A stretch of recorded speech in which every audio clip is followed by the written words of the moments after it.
邪教教主話食海鮮會變喪屍啊！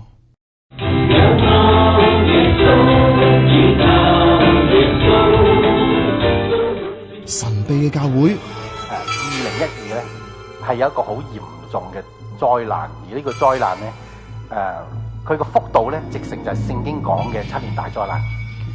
危言聳聽嘅糖衣毒藥，我哋揾到一個入咗教18年嘅前教友，佢曾經係教主嘅左右手，最終都係選擇離開。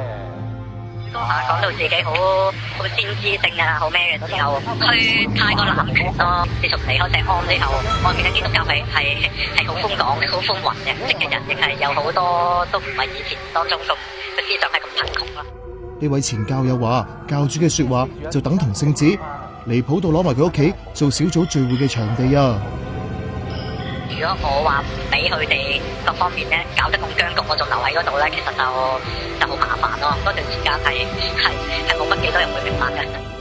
佢當年仲傻到聽教主講話會有原子彈墜落港島而唔敢再住，又因為教主一句食海鮮會變喪屍而戒咗唔食。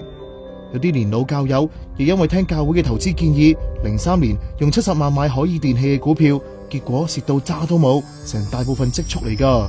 亦有教徒細個嗰陣喺家人反對下入教，到舊年無法順從教會指令，加上感情同工作阻滯，情緒失控自殺。石安教又神秘又詭異，成1000個教友參與製作多套短片，唔使錢咩？咁啲錢點嚟呢？據佢了解，淨係教友嘅奉獻，每個月至少過100萬㗎。但我哋查過石安教會嘅2間公司，財務報告淨係寫住09年每間公司得10萬蚊收入，再做多2年，仲要蝕錢添。但教主死唔肯公開賬目，仲借用聖經所講話，唔好俾左手知道右手做緊乜嚟推搪。教友想查都查唔到啊！記者參加過佢哋嘅聚會，見到一張收支表，想揾埋去睇下啦，之後被工作人員打發走。而教主嘅行蹤仲神秘過金正日，好少人見過佢廬山真面目噶，住嘅就係教友名下嘅物業，揸嘅車都係教友噶。據了解，佢出入都會戴假髮、口罩同太陽眼鏡，仲有教友做保鏢添。咁至於女教友咧，就要做埋保姆，湊佢個仔嘅起居飲食。